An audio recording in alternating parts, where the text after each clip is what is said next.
Robots in space.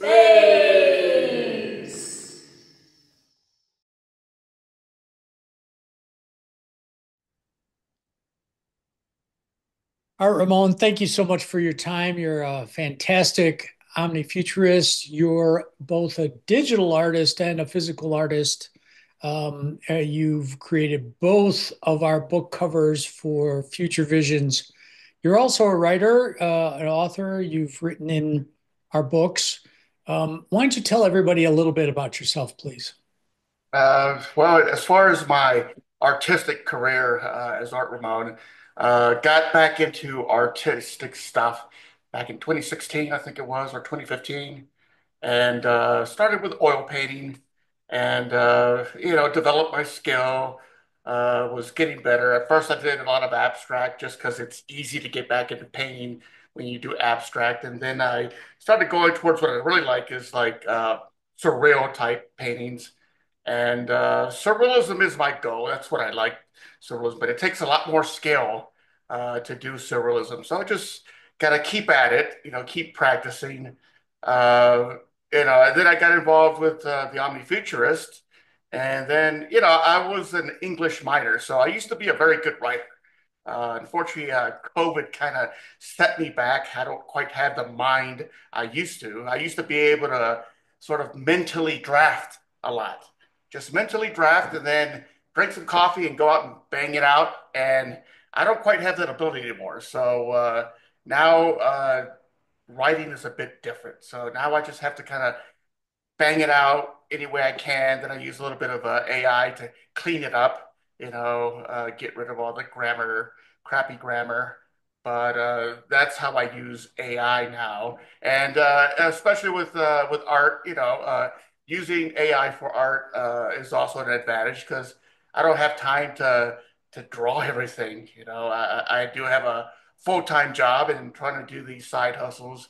Sometimes I just don't have the time, and uh, a lot of the digital art I've been doing with, especially with AI, I feed my own art into it. So it's not a word prompt always. So that one in particular for the hand there, that was one of my oil paintings that I'm working on. That kind of has the stalactites on the palm, which is sort of ferromagnetic fluid, is kind of what I'm sort of trying to depict there. Because when you put an electric field to a ferromagnetic fluid, it has all those little spiky cones.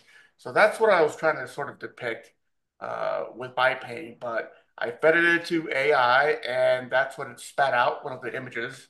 And yeah, I kind of just go with it. And I have very simple, editing abilities with like GIMP, and it's usually enough. And I think that cover there, I created that one with Canva. So Canva is another tool I use. So yeah, that's kind of how I've evolved as an artist since 2015. I'm going to ask you to tell a little bit about the inspiration for the original book cover. I Oh like yeah, that story. yeah. That was a bit of a paranormal story because I've had in my bedroom for over a decade a humming.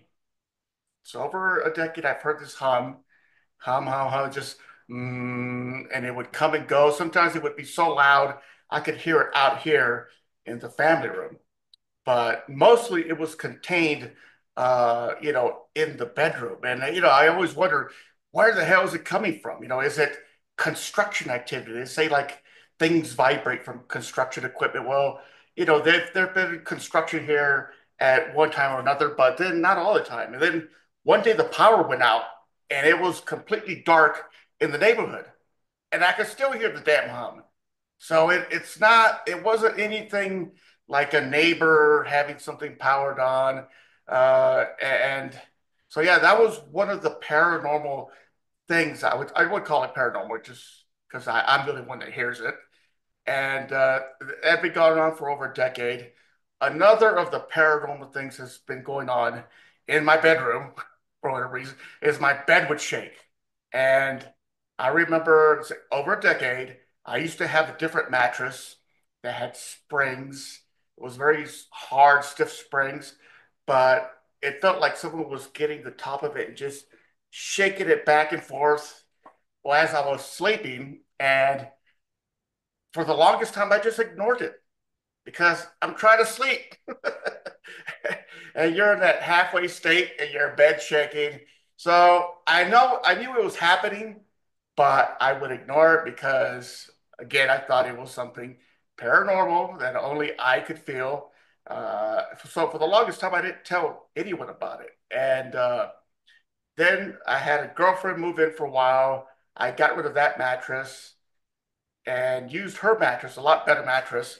And when she was living here, it wasn't happening. It was a different type of shaking going on.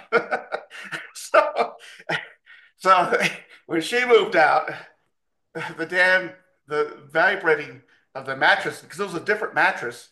I had more soft layers on it. It didn't quite vibrate or shake the same, so it was more of a vibration, and that continued on for years. And then it was what 2023, I think it happened. Yeah, it was 2023 when I was sleeping and I had kind of a this brightness in the room, like someone turned on the lights, and I cracked open my eyes and I saw from the corner of my room, which is what that image depicts, is the corner of the room where I have a sono speaker kind of mounted halfway up, like light was coming from the corner of the room, and this blocky headed character appeared there, and it quickly moved up next to me, and I basically pass out. It knocked me out. And then when it knocked me out, it felt like I was having dreams where I'm kind of walking with this blocky headed figure, and we're just kind of walking and talking. He's like showing me stuff. I don't know where I'm at, but we're having a walk and talk basically. And I know we're going down this road or something other. It's very open, but he's basically showing me things. So I don't know where I was, but it felt like a dream at that point. And then I came to, I woke up suddenly, sat up in my bed. I'm like, something happened. I just woke up from something that happened, and I'm looking around, and everything in my room looks very grainy, like we say, like big pixels. So that's one of the things I depict in that painting. There is like these large pixels everywhere, and I don't know what I called them eye floaters for the longest time. So there were like these eye floaters everywhere, these large pixels.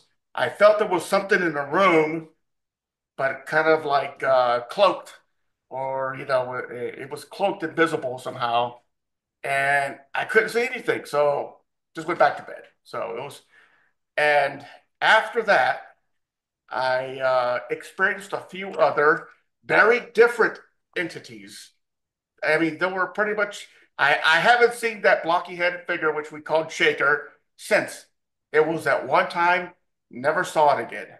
I've seen these dark figures, like half a body, and it would come at me and it tried to scare me. It was do what do you call like elephants do, a false bum rush, or what we call it, a charge. So it was like a false charge. This thing was coming at me. Okay. Then I had this ball. It's like a silvery ball with tentacles all over it, and it would sort of just was just in the room, not really paying attention to me. It was like doing something else. It was like exploring the room.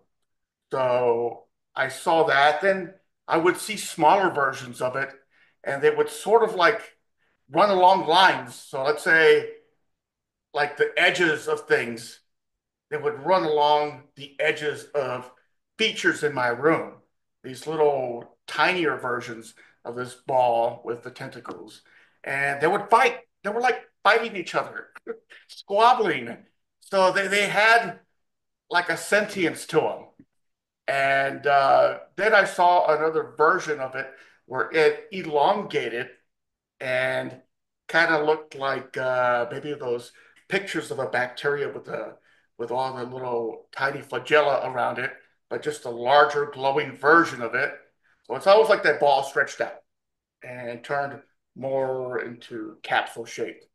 And so yeah, and one of the last ones and the most interesting entities that kind of showed up was like snake-like, composed of those what do you call it, eye floaters, and it was either coming into my stomach, coming out of my stomach, and it looked like there was two. I couldn't tell if it was two or the same one coming and looping back in, but I woke up and I saw this thing, and the first time it came over and it looked at me, and it had these red kind of eye floaters in the front that looked like an eye, and I just kind of looked at it, and it didn't do anything. I mean, it's coming out of my body. I don't know what it is. So, yeah, it happened again another night. This time I grabbed it, and I grabbed it like it was come here, and I grabbed it, and it just started to fall apart. And the analogy I gave is like, imagine if it was made of bees, and you grab it, well, the bees are just going to fall apart. So they were clumped together, all these eye floaters to make the larger entity looking thing. So, but things have kind of disappeared. They've quieted down. The humming is gone. I don't have to worry about the annoying humming anymore. Now I just listen to my own tinnitus. And the entities have kind of disappeared. And I'm not sure. It could have been that I did a prayer, did a Hail Mary, because my friend said it's a demon. I was like, all right, I'll do a Hail Mary. So I did a Hail Mary, but not out loud, just in my head. And they did seem to diminish. So I'm not sure if it was a demon or if maybe they just respected my wishes to like quit bothering me. I'm trying to sleep, but I still experience the mild shaking, but I just haven't seen anything. So yeah, just very unusual, strange, paranormal like stuff.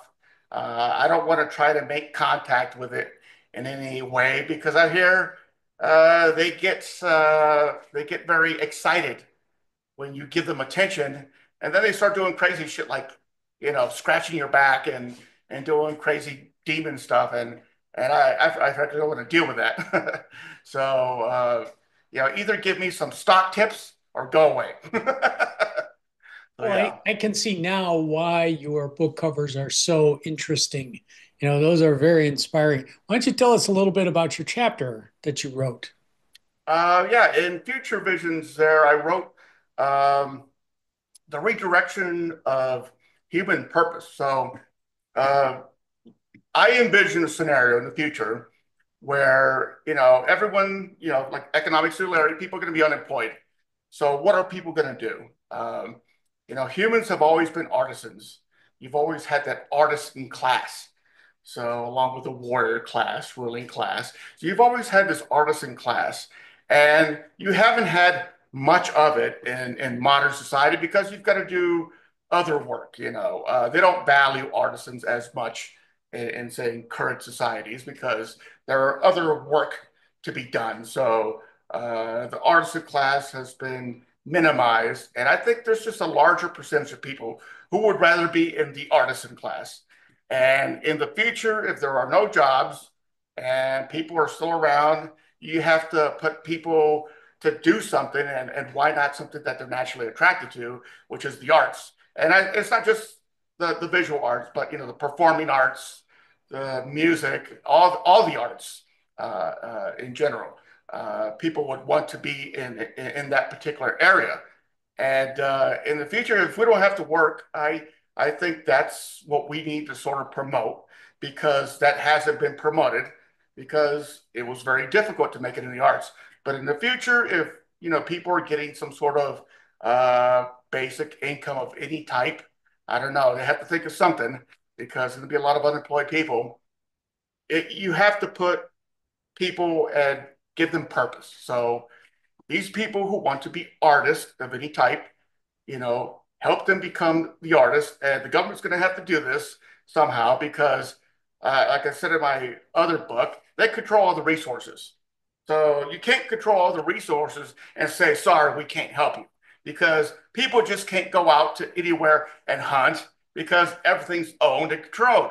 You can't just go grow food somewhere because someone owns it. So it is usually, government owns a lot of the property, a lot of the land in the country. You do have private property, but a person cannot just go out and fend for themselves. You cannot. Everything is in control. So when the government has control of all the resources, they need to provide for the people.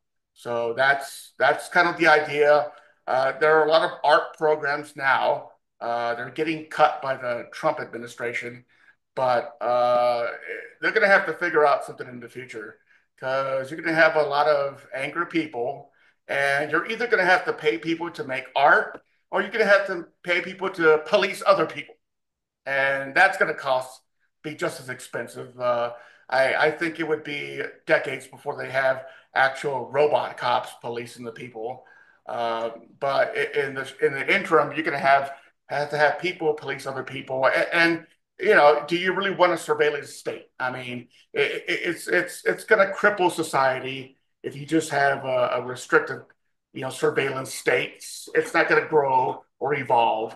So my ideas, I present some ideas, some suggestions, basically piggybacking on previous ideas of kind of the federal works programs that they had back in the 40s to get people back to work, and they supported artists back then. So somehow these governments of today are going to have to figure something out and get people motivated, get people working in the arts or anything else that they would fund, like infrastructure projects, where they need people to work in. So I'm putting a lot of responsibility on the government just for the sole fact that they control everything. That makes sense. It was a very good chapter. Now, tell me, do you think that the economic singularity is likely to occur in the next 10 years?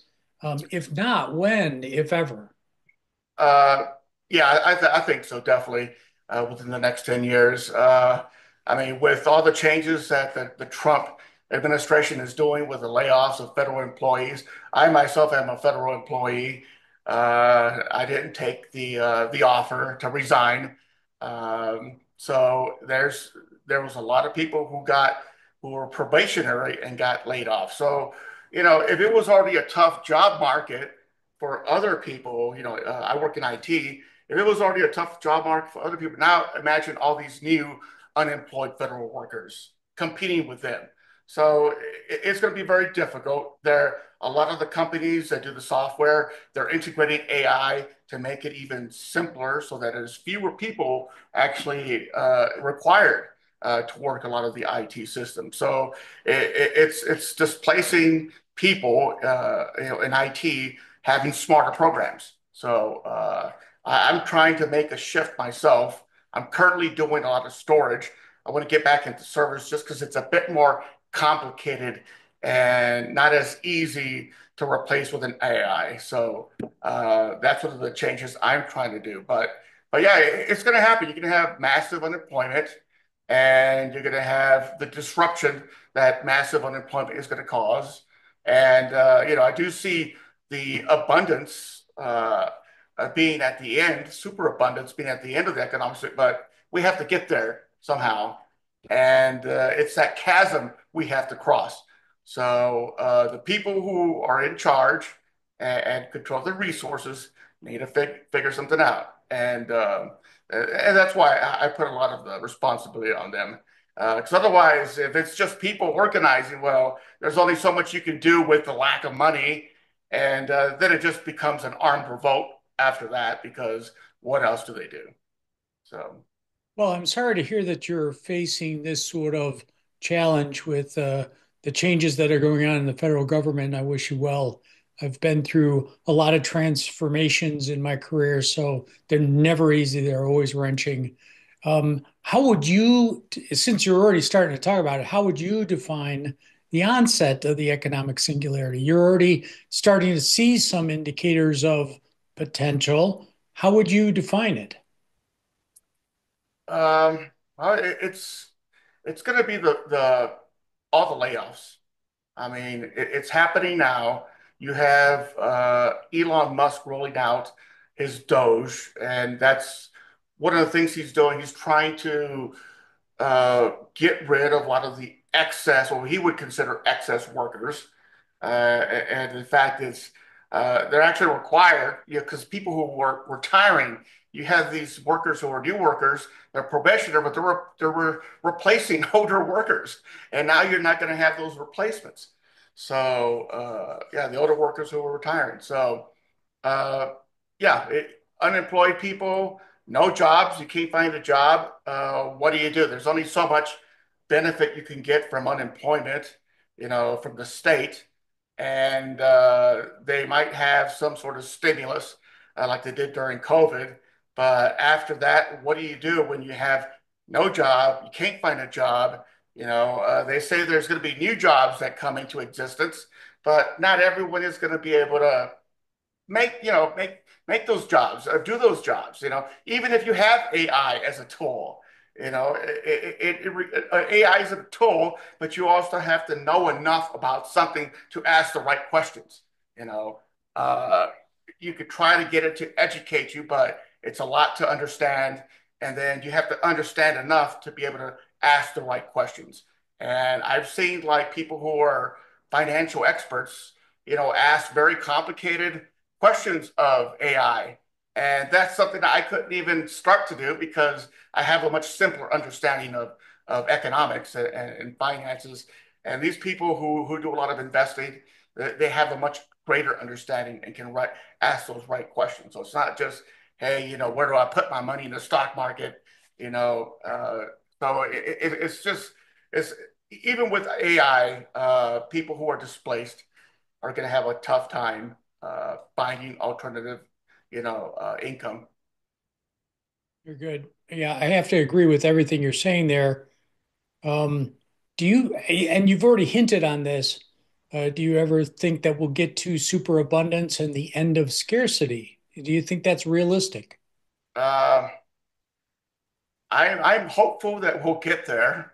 Um, I just hope it's not the eliminating the excess population, which I don't trust governments entirely, especially with all the bioweapons that have gotten out. uh, I've suffered a lot from the COVID virus, and it's pretty much known it was a bioweapon. It was an escaped bioweapon, and what's to keep governments saying, "Well, we have too many people.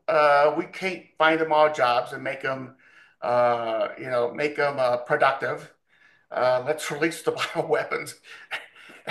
So I mean, it's dystopian. That's dystopian scenario, but I don't trust the governments not to do something like that. Oops, it slipped. You know, Well, speaking of trust, are you concerned at all about the arrival of superintelligence? uh, not itself. I think it's more a problem with people wielding super intelligence improperly. So I don't think super intelligence is going to get its own agenda and say humans are a scourge on the planet. Let me take care of them. I don't think that's going to be the scenario, not the Skynet scenario. I think it's going to be more certain actors on the global stage, fighting for resources with other countries, other groups, using AI maliciously, super intelligent AI. So that's where I see the danger from. If you have a super intelligent AI that can sort of butterfly effect, you know, massive changes against an enemy. So I think that was even depicted in a movie I saw one time, where they had a super intelligent AI. The military did, and they were basically using it to butterfly affect changes that they wanted. Things that a human would never think of. The super intelligent AI was able to think of certain little things they could do that would cause that cascade of events that they wanted to see happen. So, Hey, what other topic might be first and foremost in your mind? For example, like space travel and colonization, or super longevity, or crypto, geopolitics, quantum mechanics, and quantum computers. Do you have a another topic that you really dig into? yeah, super longevity. I'm hopeful that that's going to happen also. I think it's going to be towards that super abundance end. The companies that are sort of working on super longevity, I mean, they're companies trying to make money. So they have to sell it as a product. And I think if they're developing it as a product, you can't just sell to the elites. They're too tiny of a customer base. So they need to sell it to the populace. And I think, it's going to replace the cosmetics industry and a lot of maybe surgical industry that does cosmetic procedures. And that's their consumer base they could market to once they have a really good therapy. And, right now there may not be much interest from the public uh, because they think it's kind of the pie in the sky idea. But once it starts to happen to somebody, it's going to be FOMO. So everyone's going to want it, not left out. The thing is, will they be able to afford it during that chasm of economic suffering? So it's possible that during that time, it's just going to be the people at the top, the 1% getting the therapy. But in an unstable world, even that's not as secure for them. In an unstable world, nuclear weapons going off, they're just as hosed as everyone else. So they're not going to be able to insulate themselves, so much in their bunkers. Anything that happens to the planet happens to the people on the planet. It's going to happen to them. It's going to catch up to them. You know, you're talking about super longevity, and a very similar path we've had very recently with weight loss drugs. I'm diabetic, so I got really early access to Manjaro and lost a ton of weight, and my A1C dropped. These are all great things for my longevity. I'm not a spring chicken. I got to stretch it out until the real super longevity, the rejuvenation therapies come through. But I think same pathway is that once people see somebody who looked like they were 80 now is looking like they're 25 and they're out playing tennis, there's going to be a stampede. And so I Mhm. think you're right. There's one other thing I want to go over with you, and I may catch you off guard. I do want to do some cross promotion here, and you've come up with a really clever kids book. Do you have a copy of it that you can show on the screen here for Yes, I everybody? do. Talk about this a little bit. So Perfect. this kid's book, it's a picture book. So I've seen other sort of kids book, but they're more of an older kids book. Uh, Gennady made one a decade ago. I've seen two others that are sort of transhumanism themed, but again, they're more of an older kids book. A lot of text, a whole page of text, and then some pictures. Whereas this is more of a picture book meant for younger kids. So the idea, the genesis of the idea, I mean, it never occurred to me, even though I knew about Gennady's book, kids' book. So it never occurred to me until I was watching TikTok, and it was this Hispanic guy saying something to the effect that Hispanics were falling behind according to what an engineer was telling him. So I don't quite believe that. I see plenty of Hispanics in dentistry in the hospital. I don't see any Hispanics falling behind. Maybe a tiny subculture of Hispanics, kind of trapped into kind of the barrio. Maybe they don't have a way to escape that because they're just consumed by that thinking. But a lot of the Hispanics I know, they're in all sorts of fields, so I don't see them falling behind. But I but he was saying this that some engineer, I don't remember who it was. He was maybe like an intern or something with some company, and he was working with engineers. So it kind of sounded like he was an intern. And these engineers were telling him that Hispanics are falling behind and they need a lot of children's books to sort of inspire them, to get into other, more advanced fields. So, and I was like, well, I could do that. I could make a children's book and inspire Hispanics. And I was like, and I could do it about transhumanism too. So within a few days, I already had the idea thought up, and it was just a matter of getting to it. Creating a manuscript, you deciding what software I was going to use to create the images, and I think it only took me about 2 months.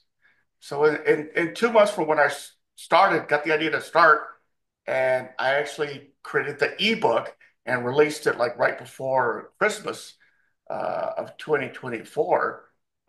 Yeah, I had the whole book completed. I did use AI, of course, because it would have taken me years to create all these images, you know, and yeah, it would have taken me years. And this particular image in the front, I mean, I gave it one of my images of my art and it created this. I just said, here's my artwork, generate a kid's version for a kid's picture book. And that's what it did. So it has elements of my painting. Those are So so fun.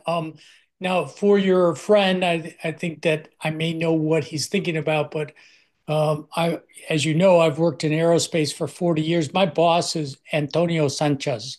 Okay. Throughout my 40 years, I have worked with Hispanic engineers. Okay. So, in fact, there's a huge crew that I work with out of Brazil, and they're fantastic engineers. Okay.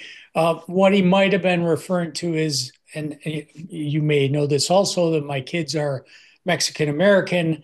So I do have a little bit of familiarity with this. It turns out that the college graduation rate had been in the past lower for some Hispanics, and that was of concern. I think that had a lot more to do with college being ridiculously expensive. And I think this is another aspect of the singularity that's coming up where people can get education without having to spend $100,000 a year to put mhm. their kids through college. So I think that he's a little bit misled, some old data from years past. Um, I see plenty of Hispanics all over aerospace. So, Mhm. that book, that you just showed everybody is really beautiful graphics. And I understand you're also doing it in a series of bilingual editions, right? What Correct. languages have you done so far or thinking about doing? So this is the original. So it was an English Spanish. So this was sort of meant to reach out towards Hispanics here in the U.S. So obviously English Spanish, and I did put some themes in it that a lot of Hispanics would sort of understand. So kind of an inside joke. So I did make it sort of for Hispanics in mind here in the U.S. And so yeah, I put elements like my president accordion here, which looks a lot like kind of a Pancho Villa dude.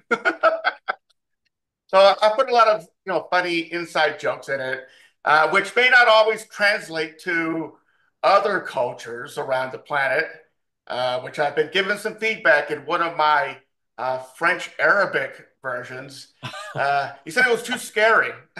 I was like, well, I don't know if it's too scary. I mean, I did have mention of poverty and people out of work. So here I am mentioning people out of work. This is the economic singularity. So I address the economic singularity in the narrative.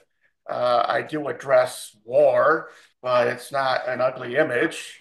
I think maybe the scariest would be where I address the Day of the Dead. So I sort of address the Day of the Dead because, in Hispanic culture, it's a big thing, the Day of the Dead.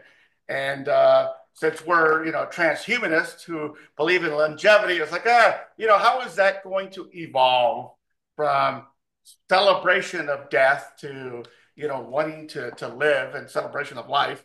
So I kind of mentioned it in the narrative,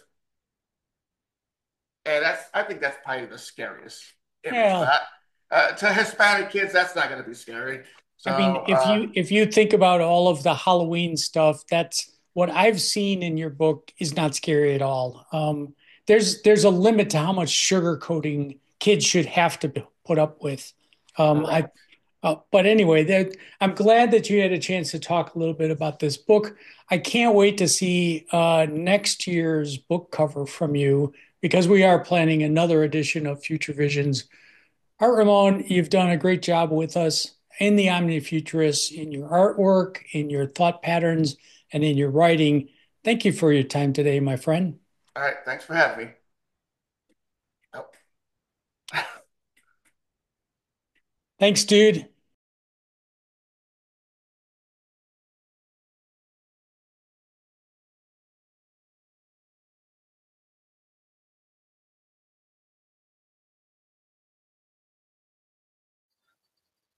Omni Futurists.